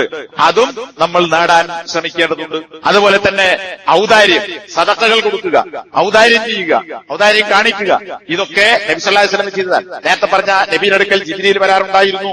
ഇത് എല്ലാ രാത്രിയിലും എന്തിന്? ഖുർആൻ പാഠം നോക്കാൻ. ആ ഹദീസ് കാണാൻ നബി സല്ലല്ലാഹു അലൈഹി വസല്ലം ഏറ്റവും കൂടുതൽ ധർമ്മിഷ്ഠനാകാറുള്ളത് ജിബ്രീൽ തന്റെ അടുക്കൽ വരുന്ന സമയത്താകുന്നു. ഇത് രാത്രി. അപ്പൊ രാത്രി ഇങ്ങനെ വന്ന നബിയുടെ അടുക്കൽ ആൾക്കാർ പുരയിൽ ഇവിടെ സക്കാത്തിന് 26, 27 മുമ്പിൽ വരിക്കണമായിരുന്നു. സക്കാത്തിന് വരിക്കുന്നത് പോലെ നബിയുടെ അടുക്കൽ ആൾക്കാർ വരിക്കുക അല്ല. നബി സല്ലല്ലാഹു അലൈഹി വസല്ലം ആ ദിവസങ്ങളിൽ, ആ സമയത്താണ് ഏറ്റവും കൂടുതൽ റമളാനിൽ ഏറ്റവും കൂടുതൽ നബി ധർമ്മഷ്ഠനാകാറുണ്ടായിരുന്നത്. ജിബ്രീൽ, നബിയെ ജിബ്രീൽ ഇങ്ങോട്ട് വന്ന് കാണുന്ന ആ രാത്രി സന്ദർഭത്തിലായിരുന്നു. ഇനി നബിന്റെ സാമ്പത്തിക ശേഷി എത്ര? കോടി ആസ്തിയുണ്ടോ? കോടികളുടെ ആസ്തിയുണ്ടോ? ബാങ്കിൽ ഡെപ്പോസിറ്റ് ഉണ്ടോ? പത്തായത്തിലുണ്ടോ? ഇല്ല. നബി മരിക്കുന്ന സമയത്ത് തന്റെ അങ്കി ജൂതന്റെ പക്കൽ പണയം വെച്ചതാണ് ആ നബി. അപ്പൊ എന്താണോ ഉള്ളത് അത്, അല്ലെ? ഒരു കാരക്ക ചുളയാണെങ്കിൽ അത്, ഇതൊക്കെ ഹദീസിലുണ്ട്. ഒരു കാരക്ക ചുള, ഒരു കാരക്ക, അത് ധർമ്മം ചെയ്താൽ അതുകൊണ്ട് ഒരു പക്ഷേ നരകത്തിൽ രക്ഷപ്പെടാൻ സാധിക്കും. അത് മറയായി വരും, നരകത്തിനും തനിക്കുമിടയിൽ മറയായി വരും. നമ്മൾ ധർമ്മം ചെയ്യുന്നത് അള്ളാഹുവിനെ, അള്ളാഹു അതിനെ, നമ്മൾ ഒരാൾ ഒരു കുതിരക്കുട്ടിയെ എന്നാൽ നമ്മളൊരു പശുക്കുട്ടിയെ, ഹദീസിലുള്ളത് കുതിരക്കുട്ടി എന്നാണ്. അറബികളുടെ മൃഗം ഏറ്റവും പ്രിയപ്പെട്ടത് കുതിര, ഒട്ടകമാണ്. അപ്പൊ നമ്മളെ ഒരു പശുക്കുട്ടിയെ, പശുവിനെ പോറ്റുന്നവൻ എങ്ങനെ വളർത്തുന്നുവോ ഇതുപോലെ അള്ളാഹു സുബ്ഹാനഹു വ തആല നമ്മൾ കൊടുത്ത ധർമ്മത്തെ അള്ളാഹു വളർത്തിക്കൊണ്ടേയിരിക്കുന്നതാണ്. ഒരു ഉരുള ചോറ് കൊടുത്താൽ ആ ഉരുള ചോറിനുള്ള കൂലിയല്ല അള്ളാഹു നൽകുന്നത്. അതിനെ അള്ളാഹു വളർത്തി വളർത്തി വളർത്തി വലിയ ഒരു മലയോളമാക്കുകയും ആ മലയോളം ഭക്ഷണം അല്ലെങ്കിൽ പൈസ എന്താണോ കൊടുത്തത് അതിനെ വളർത്തിയ ഒരു മലയോളം, മലയെന്ന് പറഞ്ഞാൽ ഹദീസിന്റെ മറ്റു ചില റിവായത്തും അനുസരിച്ച് ഉഹുദ് മലയോളം വലുപ്പത്തിലാക്കി അതിന്റെ കൂലിയാ കൊടുക്കുന്നതാണ്. 10 രൂപ എടുത്താൽ 10 രൂപയ്ക്ക് കല്ല കൂലി, 1 കിലോ അരിവായി കൊടുത്താൽ 1 കിലോ അരിക്കല്ല കൂലി. അപ്പോ എവിടെ പട്ടിണി പാവങ്ങളുടെ ആർക്കാ കൊടുക്കേണ്ടത് നമ്മൾ ആലോചിക്കും. നമ്മളാട്ടൊന്നും പാവങ്ങളില്ല, കൊടുക്കാൻ ആളില്ല. എന്നാൽ നമ്മുടെയൊക്കെ ധാരണ, അന്വേഷിച്ച് ഇറങ്ങി നോക്കൂ. നിത്യമായ രോഗിയായി കിടക്കുന്ന ആളുകൾ, വീട്ടിൽ ഭക്ഷണം കട്ടൻ ചായ കുടിക്കുന്ന ആളുകൾ, നമ്മൾ പോയി അന്വേഷിച്ചറിയാം, പുറത്തു നോക്കിയാൽ കാണൂല. കട്ടൻ ചായ കുടിക്കുന്നവർ, നോമ്പായിട്ട് ഒരു നേരം പോലും ഒരു മീനോ ഇറച്ചിയോ വാങ്ങാത്ത ആളുകൾ, അങ്ങനെ ഭക്ഷണം കഴിക്കുന്ന വീടുകൾ ഇന്നുമുണ്ട്. അപ്പൊ അത്തരം ആളുകൾക്ക് നമ്മൾ എത്തിച്ചു കൊടുക്കണം. അതിന് പറയുന്നത് അതുപോലുള്ള ഏതൊരു ധർമ്മത്തിനും ഈ പറയുന്ന കൂലിയ. അതുപോലെ തന്നെയാണ് അള്ളാഹുവിന്റെ മാർഗത്തിൽ ചെലവഴിക്കുന്നത്. സക്കാത്ത് നിർബന്ധദാനമാണ്. നമ്മള് പള്ളിക്ക്, മദ്രസക്ക്, സ്ഥാപനങ്ങൾക്ക് ഒക്കെ കൊടുക്കുക ഏത് പൈസ? സക്കാത്തിന്റെ പൈസ. ഏത് പിരിവാരം വന്നാലും സക്കാത്ത്. പള്ളി കമ്മിറ്റിയിലേക്ക് സക്കാത്ത്, മദ്രസക്ക് സക്കാത്ത്. അത് ഇസ്ലാം പഠിപ്പിച്ചതല്ല. സക്കാത്ത് എന്ന് പറയുന്നത് പള്ളി കമ്മിറ്റിക്കോ മദ്രസക്കോ കോളേജിനോ അല്ലെങ്കിൽ സംഘടനാപരമായ ആവശ്യങ്ങൾക്കോ വയല് പറയാൻ ദഅവത്തിനോ കൊടുക്കാനുള്ളതല്ല. ഖുർആൻ 8 ആളുകളെ പറഞ്ഞ കൂട്ടത്തിൽ ഒന്നും ഫീ സബീലില്ല. അപ്പൊ ഈ വയലും പള്ളിയും മദ്രസയും ഒക്കെ ഫീ സബീലാണെങ്കിൽ പിന്നെ അല്ലാഹു ഇന്നമ സ്വദഖാത്തു ഫീ സബീലില്ല എന്ന് പറഞ്ഞാൽ മതി. സക്കാത്ത് എന്ന് പറഞ്ഞാൽ ഫീ സബീലില്ല. അപ്പൊ ഫക്കീർ, മിസ്കീൻ, വഴിയാത്രക്കാരൻ, കടക്കാരൻ, അടിമ ഇതൊക്കെ എന്ത് പെട്ടു? ഫീ സബീലിൽ പെട്ടു. പിന്നെന്തിനാ അള്ളാഹ് എട്ടെണ്ണി പറഞ്ഞത്? അപ്പൊ അത് തന്നെ വിശദീകരിച്ചുകൊണ്ട് പണ്ഡിതന്മാർ പറഞ്ഞിട്ടുണ്ട്, ഫീ സബീൽ എന്ന് പറഞ്ഞാൽ അള്ളാഹുവിന്റെ മാർഗത്തിൽ ഇവിടെ ഉദ്ദേശിക്കുന്നത് യുദ്ധം എന്നതാകുന്നു. യുദ്ധത്തിന് വേണ്ടി കൊടുക്കാം. പട്ടാളക്കാർക്ക് ശമ്പളം വാങ്ങാത്ത പട്ടാളക്കാർക്ക് കൊടുക്കാൻ, ആയുധം വാങ്ങാൻ, ഇതൊക്കെ ഒരു രാജ്യത്തിന് അതിനു വേണ്ടി ചെലവഴിക്കാം. അല്ലെങ്കിൽ മുസ്ലിങ്ങൾക്ക് അതിനു വേണ്ടി സക്കാത്തിന്റെ വിഹിതം അതിനു വേണ്ടി കൊടുക്കാം. എന്നാൽ പള്ളി ഫക്കീറല്ല, മദ്രസ ഫക്കീറല്ല, കോളേജ് ഫക്കീറല്ല, സംഘടന ഫക്കീറല്ല, വയൽ കമ്മിറ്റി ഫക്കീറല്ല. അതിന് വേറെ പൈസ ഉണ്ടാക്കണം. അപ്പൊ പിന്നെ പള്ളി എങ്ങനെ നടന്നു, മദ്രസ എങ്ങനെ നടന്നു? അത് ആ പള്ളിയുമായി ബന്ധപ്പെട്ട ആളുകൾ കീശയിൽ പൈസ എടുക്കണം, അത് സദഖയായി കൊടുക്കണം.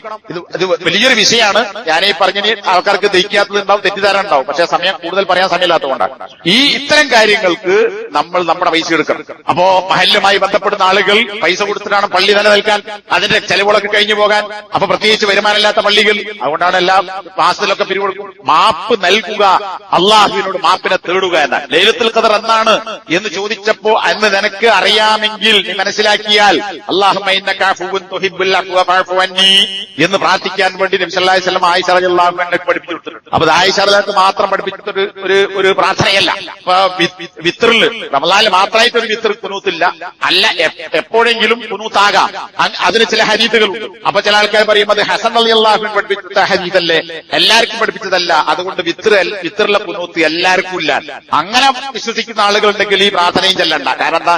ഇത് ആയിഷ ബീവിക്ക് പഠിപ്പിച്ചു കൊടുത്താണ്. അത് ആയിഷ ബീവി പഠിപ്പിച്ചു കൊടുത്താൽ ഞാൻ എത്ര ചെല്ലുന്നത്? അല്ലാഹുമ്മ ഇന്നക അഫുവ്വുൻ തുഹിബ്ബുൽ അഫ്വ ഫഅഫു അന്നി. അപ്പൊ അങ്ങനെ ഒരുപാട് ഹദീസുകൾക്കാണ് നബി ചില ആളുകൾക്ക് ചെയ്തത്, ഓൽക്ക് വേണ്ടി മാത്രമല്ല, എല്ലാവർക്കും വേണ്ടിയാണ്. അപ്പോ ഇതും എല്ലാവർക്കുമാണ്. അതുകൊണ്ട് അത്തരം പ്രാർത്ഥനകൾ നമ്മൾ ചെല്ലുക, അള്ളാഹുവിനോട് മാപ്പിനെ ചോദിക്കുക, വിട്ടുപോയി ചെയ്യാൻ വേണ്ടി ആവശ്യപ്പെടുക.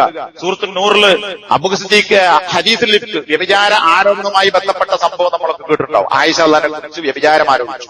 അതിൽ പങ്കെടുത്ത ചില ആളുകൾ, തുടങ്ങിയത് മുനാഫിക്കുകളാണെങ്കിലും പങ്കെടുത്ത ചില സഹാബികൾ ഉണ്ടായിരുന്നു, അറിയാതെ വിട്ടുപോയ ആളുകൾ. അതിൽപ്പെട്ട അബൂ സിദ്ദീഖ് റളിയല്ലാഹു അൻഹുവിന്റെ ബന്ധു കൂടിയായ ഒരാൾക്ക് നൽകിയിരുന്ന സഹായങ്ങൾ അബൂ സിദ്ദീഖ് റളിയല്ലാഹു അൻഹു നിർത്തിവെച്ചു. ഇനി ഞാൻ കൊടുക്കൂലെന്ന്. കാരണം സ്വന്തം മോളെ കുറിച്ച്, നബിന്റെ ഭാര്യയെ കുറിച്ച് വ്യഭിചാരം ആരോപിച്ച ഒരുത്തന് എങ്ങനെ പിന്നെ അരിസാനൊക്കെ കൊടുക്കുക, ഗോതമ്പ് കൊടുക്കുക, കാരക്ക കൊടുക്കുക? ഇനി ഞാൻ കൊടുക്കൂലാന്ന് തീരുമാനിച്ചു. സൂറത്തുൽ നൂറുള്ളതാ.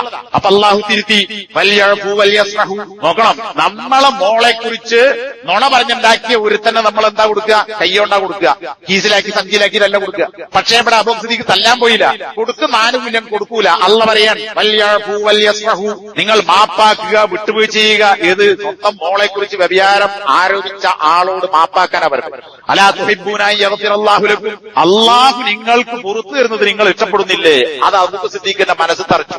എന്റെ വീഴ്ച അള്ളാഹു പൊറുക്കുന്നത് ഞാൻ ഇഷ്ടപ്പെടുന്നു എങ്കിൽ എന്റെ സഹോദരൻ എന്നോട് കാണിച്ച തകരാറിന്, അക്രമത്തിന്, അനീതിക്ക്, അന്യായത്തിന് അത് വിട്ടുകൊടുക്കാൻ എന്തുകൊണ്ട് എനിക്ക് ഇഷ്ടമുണ്ടായിക്കൂടാ? അത് ചെയ്യാതെ ഞാൻ പിന്നെ എങ്ങനെയാണ് എന്റെ പാപം പൊറുക്കാൻ അള്ളാഹുവിനോട് ഞാൻ തേടുക? എങ്ങനെയാണ് ഞാൻ ഇത് ഇഷ്ടപ്പെടുക? അബൂ സിദ്ദീഖ് ഈ ആയത്തിറങ്ങിയപ്പോ ഉടനെ തീരുമാനം പിൻവലിച്ചു. ആർക്കാ കൊടുക്കുന്നത്? അതും നബിന്റെ ഭാര്യ എന്ന് പറഞ്ഞുണ്ടാക്കിയവർ നേരത്തെ നൽകിയ സഹായങ്ങൾ കൊടുക്കാൻ തുടങ്ങി. നിർത്തിയത് 2ാമത് പാസാക്കി. നമുക്ക് കഴിയോ? നമ്മൾ എന്തെങ്കിലും പ്രശ്നങ്ങളുണ്ടെങ്കിൽ അത്തരം ആളുകളോട് സലാം പറയാനോ, മാപ്പാക്കാനോ, അല്ലെങ്കിൽ സംസാരിക്കാനോ, മുഖത്ത് നോക്കാനോ നമ്മൾക്ക് സാധിക്കോ? ഇത് സാധിക്കാതെ നമ്മൾ എങ്ങനെയാണ് അള്ളാഹുവിനോട് ആവശ്യപ്പെടുക? അപ്പൊ അതൊന്ന്, തമ്മിൽ മാപ്പാക്കുക. 2ാമത്തേത്, അള്ളാഹുവിനോട് നമ്മൾ ഈ മാപ്പിന് വേണ്ടി പ്രാർത്ഥിക്കുക, പൊറുക്കലിനെ തേടുക. ആരോടാണ്? വിശുദ്ധ ഖുർആനിൽ ഒരുപാട് സ്ഥലങ്ങളിൽ നമുക്ക് കാണാം. സൂറത്തുൽ ബഖറ നോമ്പുമായി ബന്ധപ്പെട്ട കാര്യങ്ങൾ പറയുന്നതിനിടക്ക് സൂറത്തുൽ ബഖറയിലെ 186-ാമത്തെ ആയത്ത്, അതിന്റെ മുകളിലും നോമ്പിന്റെ ആയത്താണ്, ശേഷവും നോമ്പിന്റെ ആയത്താണ്. അതിന്റെ ഇടക്കാണ് അള്ള പറഞ്ഞത്. സാധാരണ മുജാഹിദീങ്ങൾക്കൊക്കെ അറിയുന്ന ആയത്താണ്. എന്തിന്? ഇവിടെ അള്ളാഹു അല്ലാത്തവരോട് ദുആ ചെയ്യുന്നവരെ ഗണ്ണിക്കാൻ വേണ്ടി ഏത് നാടൻ മുജാഹിദ് ഓതും? ഫൈദാ സഅലക ഇബാദി അന്നി ഫഇന്നി ഖരീബുൻ ഉജീബു ദഅവത്തദ് ദാഇ ഇദാ ദഅൻ ഫൽയസ്തജീബു ലി വൽയുമിനു ബി ലഅല്ലഹും. ഇതറിയാത്ത മുജാഹിദ് ഉണ്ടാവില്ല. ഈ ആയത്ത് എവിടെയാ അള്ളാഹു പറയുന്നത്? നോമ്പിന്റെ കാര്യങ്ങൾ പറയുന്നതിന്റെ ഇടക്കുള്ള ആയത്ത്. അപ്പൊ എന്താ അതിനർത്ഥം? എന്തിനാ അള്ളാഹു അവിടെ കൊണ്ടുപോയി വെച്ചത്? നോമ്പിൽ പ്രാർത്ഥനയ്ക്ക് പ്രത്യേകം അർത്ഥമുണ്ട്, അല്ലെങ്കിൽ പ്രാധാന്യമുണ്ട്. നമ്മൾ ആലോചിക്കും, നമ്മൾ എത്ര പ്രാർത്ഥിച്ചു, നമ്മുടെ കാര്യങ്ങളൊക്കെ നമ്മൾ പറഞ്ഞോ അല്ലേ, ചോദിച്ചോ അല്ലേ? അള്ള ചോദിക്കുന്നു, രാത്രി ചോദിക്കാൻ ആരുണ്ട്? പൊറുക്കലിനെ തേടാൻ ആരുണ്ട്? തരാനുണ്ട്, ഞാൻ അവന് കൊടുക്കാം, അവന്റെ പാപം പുറത്തു കൊടുക്കാം. നമ്മള് രാത്രി എണീറ്റിട്ട് അള്ളാഹിനോട് ചോദിച്ചോ, പൊറുക്കണം, എനിക്ക് ഇന്നെ ആവശ്യമുണ്ട്, ഇന്നെ വിഷമങ്ങളുണ്ട്, തീർത്തു തരണം, അള്ളാഹുവെ പറയാൻ തയ്യാറായോ? ഇല്ലെങ്കിൽ നമ്മൾ പിശുക്കന്മാരാണ്. നമ്മൾ നമുക്ക് വേണ്ടി, നമ്മളെ പോറ്റി വളർത്തിയ മാതാപിതാക്കൾക്ക് വേണ്ടി, നമ്മുടെ താലോലിച്ച് വളർത്തിയ വാപ്പയേക്കാൾ ഉമ്മയേക്കാൾ താലോലിച്ച വല്യാപ്പമാരും വല്യമ്മമാരും, അതുപോലെ വാപ്പയും ഉമ്മ ഇല്ലാത്തവരും അവർ ദുർബലരാണെങ്കിൽ ആ സ്ഥാനത്ത് നമ്മളെ വളർത്തിയ എളാപ്പമാരും മൂത്താപ്പമാര്, അമ്മാവന്മാർ, അമ്മായിമാർ, അല്ലെ? ഉമ്മന്റെ സ്ഥാനത്താണ് ഇളയമ്മ മൂത്തമ്മയെ നബി സല്ലല്ലാഹു അലൈഹി വസല്ലം എണ്ണിയത്. പാപ്പന്റെ ഉമ്മന്റെ സ്ഥാനത്താണ് വല്യാപ്പ വല്യമ്മ, അതുപോലെ തന്നെ അമ്മോശൻ അമ്മായി. ഇതൊക്കെ നബി സല്ലല്ലാഹു അലൈഹി വസല്ലം അങ്ങനെ എണ്ണിയത് നമുക്ക് കാണാൻ പറ്റും. ഖുർആൻ സൂചിപ്പിച്ചത് അങ്ങനെയാണ്. സഹോദരിമാർ, സഹോദരന്മാർ, ബന്ധുക്കൾ, ഇങ്ങനെയുള്ള പണ്ഡിതന്മാർ, ഉലമാക്കൾ, നേതാക്കന്മാർ, ലോകത്തെ മുസ്ലിം സമൂഹത്തെ നയിച്ചു കൊണ്ടുപോകുന്നവർ, അതിന് നേതൃത്വം കൊടുക്കുന്ന ആളുകൾ, ഇങ്ങനെയൊക്കെ ഉള്ള ആളുകൾക്ക് വേണ്ടി പരിചയമുള്ളവരും പരിചയമില്ലാത്തവരും അറിയുന്നവരും അറിയാത്തവരുമായ മുസ്ലിങ്ങളാണോ അവർക്കൊക്കെ വേണ്ടി പ്രാർത്ഥിക്കാൻ നബി സല്ലല്ലാഹു അലൈഹി വസല്ലം പഠിപ്പിച്ചിട്ടുണ്ട്, ഖുർആൻ നിർദ്ദേശിച്ചിട്ടുണ്ട്. ഇഗ്ഫിർ ലനാ വലിഇഖ്വാനിൽ ലദീന സബഖൂനാ ബിൽ ഈമാൻ.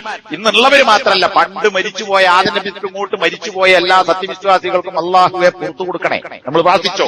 അതിനുള്ളൊരു മനസ്സ് നമുക്ക് വന്നോ? നമ്മൾ തന്നെ ചോദിക്കില്ല, പിന്നല്ലേ ആരാരും വേണ്ടി ചോദിക്കുന്നത്? അപ്പൊ അതുകൊണ്ട് സഹോദരന്മാരെ, തെറ്റ് ചെയ്യുന്ന ആളുകളോട് നമുക്കറിയാം, ത്രിയേകത്വം എന്ന് പറയുന്ന ക്രിസ്ത്യാനികളുടെ വിശ്വാസം, ആകാശഭൂമികൾ തകർന്ന് തരിപ്പണമാകാൻ മാത്രം അപകടമായ ഒരു വാക്കാണ് ക്രിസ്ത്യാനികൾ ഉണ്ടാക്കിയത് എന്ന് ഖുർആൻ പറഞ്ഞു. ക്രിസ്ത്യാനികൾ കാഫിറുകളായിരിക്കുന്നു, അവർ ശിർക്ക് ചെയ്തിരിക്കുന്നു, ഇതൊക്കെ ഖുർആൻ പറഞ്ഞു. ആ ശിർക്ക് ചെയ്ത ആളുകളെ സംബന്ധിച്ചാണ് ഖുർആൻ പറയുന്നത്, അവർ ആ വാക്ക് അവസാനിപ്പിക്കുകയും എന്നിട്ട് അവർ അഫലാ യതൂബൂന ഇലല്ലാഹ്, അള്ളാഹുവിനോട് അവർ പശ്ചാത്തപിച്ചുകൂടെ, വയസ്തഗ്ഫിറൂനഹു, അള്ളാഹുവിനോട് പൊറുക്കൽ തേടുകയും ചെയ്തുകൂടെ അവർക്ക്. വല്ലാഹു ഗഫൂർ റഹീം.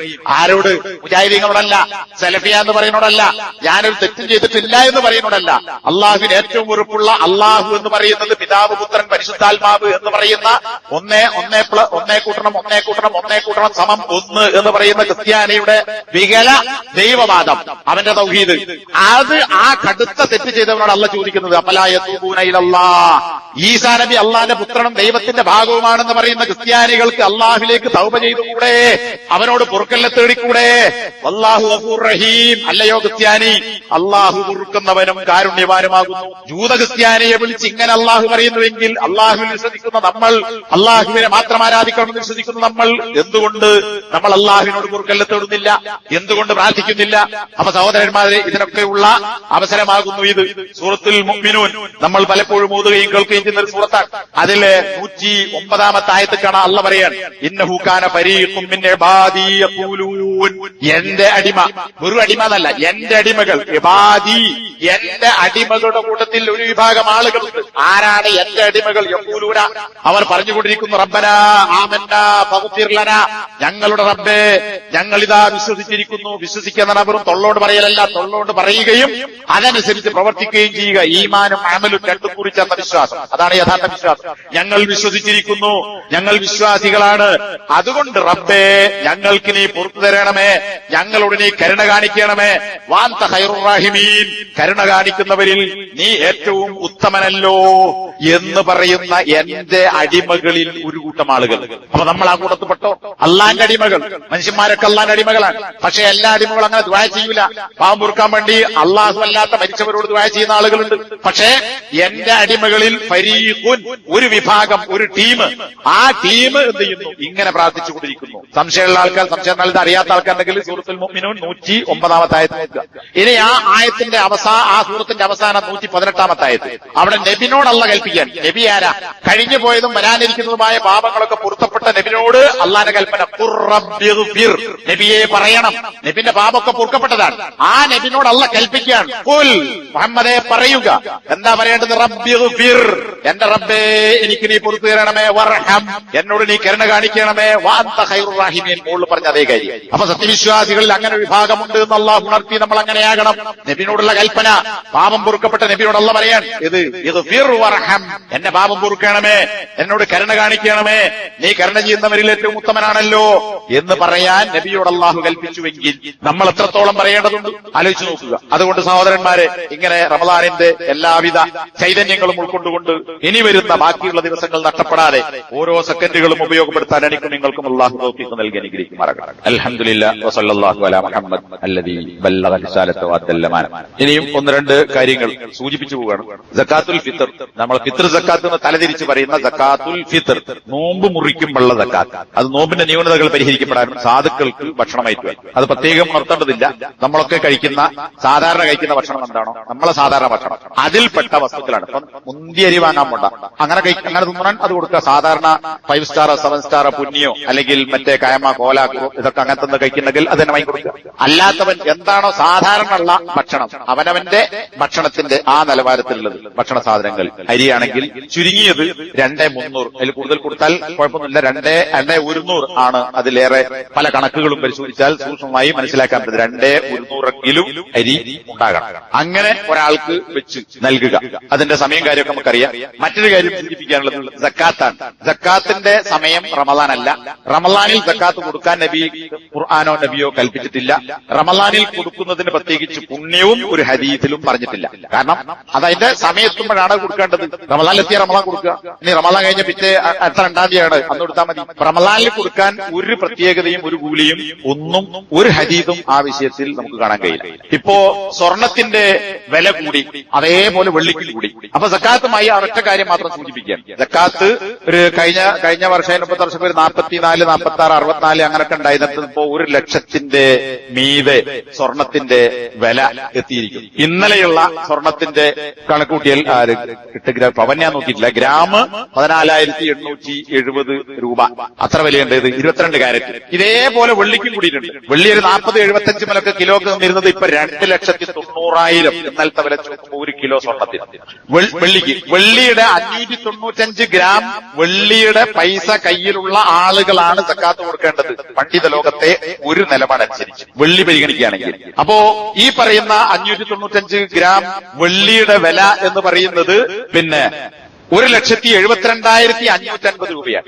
1,72,550 രൂപ അത്യാവശ്യ ചെലവ്. എന്നും അയക്കൂർ ആകൂലി ആടക്കമായി തിന്നണ കണക്കല്ല പറയുന്നത്. സാധാരണ നിലക്കുള്ള നമ്മളെ മരുന്ന്, കുട്ടികളുടെ വിദ്യാഭ്യാസം, അതുപോലെ തന്നെ കറണ്ട് ബില്ല്, ഫോണ്, ഭക്ഷണം, വസ്ത്രം, ഇങ്ങനെ വീട്ടുവാടക ഉണ്ടെങ്കിൽ വാടക, ചികിത്സ ഉണ്ടെങ്കിൽ അത്, ഈ ഇത്തരം അത്യാവശ്യ ചെലവ്, വീടിന് മതിലിട്ടതോ കട്ടിട്ടതോ വേലി കെട്ടിയതോ ആചാരി ചെലവല്ല, അത്യാവശ്യ ചെലവ് കഴിച്ച് ഇത്ര പൈസ ഒരാളുടെ കയ്യിൽ ബാക്കിയുണ്ടെങ്കിൽ അയാൾ സക്കാത്ത് കൊടുക്കേണ്ടതുണ്ട്. ബാക്കിയുള്ളതിന്റെ 2.5% കൊടുക്കണം. ചെറിയൊരു പൈസ ഉണ്ടാവുള്ളൂ. അതാണ് ഒന്ന്. കഴിഞ്ഞത്തേക്കുകൾ മേലോട്ട് വന്ന അപ്പൊ എന്താ, കുറെ ആൾക്കാർ സക്കാത്ത് കൊടുക്കുന്നതിന് ഒഴിവാവും. സക്കാത്ത് കൊടുക്കുന്ന ആളുകളുടെ എണ്ണം കുറയും ഈ മാറ്റത്തിനനുസരിച്ച്, ഇപ്പൊ ഉണ്ടായ സാമ്പത്തിക മാറ്റത്തിനനുസരിച്ച്. ഇനി സ്വർണ്ണമാണ് പരിഗണിക്കുന്നതെങ്കിൽ അങ്ങനെയും ഹദീസുകളുണ്ട്, അത് പറഞ്ഞ പണ്ഡിതന്മാരുണ്ട്. ഞാൻ എന്റെ തർക്കത്തിലേക്ക് കഴിക്കുന്ന പോകുന്നില്ല. വെള്ളിയാണ് തിരക്കുന്ന അത് സ്വർണ്ണമാണെങ്കിൽ അത്. ഇനി അതല്ല, സ്വർണം തന്നെ കയ്യിലുണ്ടെങ്കിൽ ആ സ്വർണത്തിന് ഈ പറയുന്ന അളവ് തർക്കമില്ലാത്ത വിഷയമാണ്. ഇത് സ്വർണ്ണത്തിന് 10.5 പവൻ അല്ലെങ്കിൽ 85 ഗ്രാം. 85 ഗ്രാം സ്വർണം എന്ന് പറയുമ്പോൾ ഇപ്പോഴത്തെ വില അനുസരിച്ച് ഏകദേശം 22 കാരറ്റ്. സാധാരണ നമ്മുടെ വീട്ടിലൊക്കെ ഉണ്ടാകുന്ന പെണ്ണുങ്ങളെ കയ്യിലുള്ള ആഭരണം തന്നെ 22 കാരറ്റാണ്, തങ്കല്ല. അതിന് 13,70,449 രൂപ. അപ്പൊ 13,78,000 ഏകദേശം 500 രൂപയുടെ സ്വത്ത് അത്യാവശ്യ ചെലവ് കഴിച്ച് ഒരാളുടെ കയ്യിലുണ്ടെങ്കിൽ അവനെ സക്കാത്ത് കൊടുക്കേണ്ടതുള്ളൂ. സ്വർണ്ണമാണ് തിരഞ്ഞെടുക്കുന്നത്, സ്വർണ്ണത്തിന്റെ ശതമാനം പരിഹരിക്കുന്നെങ്കിൽ.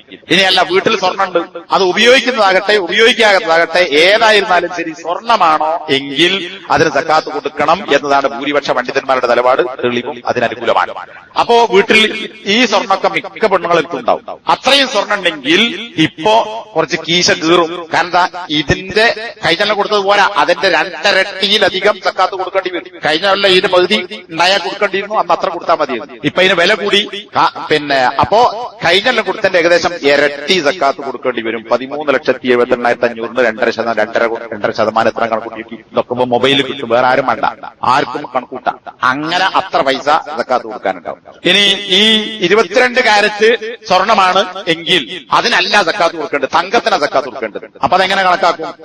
85 ഗ്രാം, അതായത് ഏകദേശം 10.5 പവൻ എന്ന് പറയുന്നത് 10.5 പവൻ ഉണ്ടെങ്കിൽ സക്കാത്ത് കൊടുക്കേണ്ടതില്ല. കാരണം അതിൽ കുറച്ച് ചെമ്പുണ്ടാവും 22 കാരറ്റ് ആണെങ്കിൽ. 24 കാരറ്റിലേക്ക് മാറ്റി 24 കാരറ്റ് സ്വർണം പിന്നെ 85 ഗ്രാമിന്റെ അളവിന് കണക്കൂട്ടുമ്പോ സാധാരണ 22 കാരറ്റ് സ്വർണ്ണാണെങ്കിൽ അത് 92.7 ഗ്രാം വരും. അതായത് 11.5 പവനും പിന്നെ 1 ഗ്രാമിന്റെ 1.7 അത്ര കൂടി ഉണ്ടെങ്കിൽ സക്കാത്ത് കൊടുത്താൽ മതി. അപ്പൊ 10 തന്നെ വേണമല്ല, 22 കാരറ്റും 24 കാരറ്റും എന്നുള്ള വ്യത്യാസമുണ്ട്. 22-നല്ല സക്കാത്ത് കൊടുക്കേണ്ടത്, 24 കാരറ്റിന്റെ വിലക്ക് കണക്കാക്കിയ സക്കാത്ത് കൊടുക്കേണ്ടത്. അപ്പൊ അത് വളരെ ചുരുക്കി പറഞ്ഞു എന്നേ ഉള്ളൂ. ഇങ്ങനെ തേങ്ങ, അടക്ക, റബ്ബർ, കുരുമുളക് ഇങ്ങനത്തെ എന്തൊക്കെ സാധനം ഉണ്ടോ അതിനൊക്കെ സക്കാത്ത് കൊടുക്കണം. ഈ നിസാബ്, ഏതെങ്കിലും നിസാബ് ഏതാണ് നമ്മൾ തെരഞ്ഞെടുക്കുന്നത് അതിനനുസരിച്ച് അള്ളാഹുവിന്റെ അടുക്കൽ നാളെ പരലോകത്ത് വിചാരണ ചെയ്യപ്പെടുന്നത് മാത്രമല്ല, ഈ പൂട്ടിവെച്ച കൊടുക്കാതിരുന്നത് അതിനെ കൊണ്ട് നമ്മളെ ചൂടാക്കി തീ വെക്കും. ഇത് ഖുർആനിലെ സൂറത്ത് തൗബയിൽ അള്ളാഹ് പറഞ്ഞതാണ്. പിന്നെ കന്നുകാലികൾ, അതിന് പോലും സക്കാത്ത് കൊടുക്കാന്നാൽ നാളെ അള്ളാഹു ആ കന്നുകാലികൾ കൊണ്ടുവന്നിട്ട് അതിനെ നമ്മളെ കൊണ്ട് ഇങ്ങനെ ചവിട്ടിക്കുന്നതാണ്, വരിയാക്കി നിർത്തുക. എത്ര ഒട്ടകത്തിന് സക്കാത്ത് കൊടുക്കാത്തുണ്ടോ, പശുണ്ടോ, ആടുണ്ടോ, അതിനെ നമ്മളെ കൊണ്ട് ചവിട്ടി മെതിച്ചിട്ട് ഇങ്ങനെ കടന്നു പോകും. തീരുമ്പോ പിന്നെ അടുത്ത് പിന്നെയും വരും. ഇതാണ് നമ്മളെ ചവിട്ടി പോവുക, നമ്മളെ ചവിട്ടി മെതിക്കുക. സക്കാത്ത് കൊടുക്കാത്തവന്റെ ശിക്ഷയാണ്. സ്വർണ്ണം വെള്ളിയും പൈസ കൊടുക്കാത്തവൻ ഇത് ചൂടാക്കിയിട്ട് ഇസ്തിരി വെക്കുക. ഇസ്തിരിക്കുക എന്നുള്ളത് തന്നെ ഖുർആനിലെ തുഖ്വാ ബിഹ, മിക്വാ തന്നെ ഇസ്തിരിപ്പെട്ടിക്കുക പറയാം. അപ്പൊ സ്വർണ്ണം വെള്ളിയൊക്കെ ചൂടാക്കിയിട്ട് നോട്ടും പിന്നെ കോയനൊക്കെ ചൂടാക്കിയിട്ട് പരലോകത്ത് അള്ളാഹു പഴിപ്പിച്ചിട്ട് ഇസ്തിരി വെക്കും. അതുകൊണ്ട് അതിൽ നിന്ന് രക്ഷപ്പെടാൻ ഇത് റമദാനിൽ മാത്രമല്ല എപ്പോഴും നമ്മൾ സൂക്ഷിക്കേണ്ടതാണ്. അള്ളാഹു സുബ്ഹാനഹു വ തആല യഥാർത്ഥ വിശ്വാസികളായി മാറുവാൻ നമസ്കാരം കഴിഞ്ഞാൽ പിന്നെ ഏറ്റവും പ്രധാനപ്പെട്ട ഈ സക്കാത്ത് എന്ന ബാധ്യത നിർവഹിക്കാൻ ശുഷ്കാന്തി കാണിക്കുന്ന, അതിന് കൃത്യമായി കണക്ക് വെച്ച്, പൊട്ടക്കണക്കിന് കൊടുക്കാനല്ല, കൃത്യമായ കണക്ക് വെച്ച് എനിക്ക് ഇത്ര കിട്ടി, ഇത്ര ചെലവുണ്ട്, ഞാൻ ഇത്ര കൊടുക്കണം. ഈ ഒരു കണക്ക് നമ്മുടെ ഓരോരുത്തരുടെയും കയ്യിൽ ഉണ്ടാകണം. വേറെ ആരും ചോദിക്കേണ്ടതില്ല. പൊട്ടക്കണക്കിന് കൊടുത്തൊരു കാര്യമല്ല, കൃത്യമായ കണക്കിനകത്ത് കൊടുക്കേണ്ടതാണ്. ആ ഒരു കണക്കിന്റെ ബോധവും നമ്മളിൽ പലർക്കും ഇല്ല. അല്ലാഹു സുബ്ഹാനഹു വ തആല അവന്റെ യഥാർത്ഥ വിശ്വാസികളായി മാറാൻ ഈ വരുന്ന ദിവസങ്ങൾ പ്രത്യേകമായി ഉപയോഗപ്പെടുത്തുവാനും എനിക്കും നിങ്ങൾക്കും എല്ലാവർക്കും അല്ലാഹു തൗഫീഖ് നൽകി അനുഗ്രഹിക്കുമാറാകട്ടെ. റബ്ബനാ ആതിനാ ഫിദ്ദുനിയ ഹസന വഫിൽ ആഖിറതി ഹസനതൻ വഖിനാ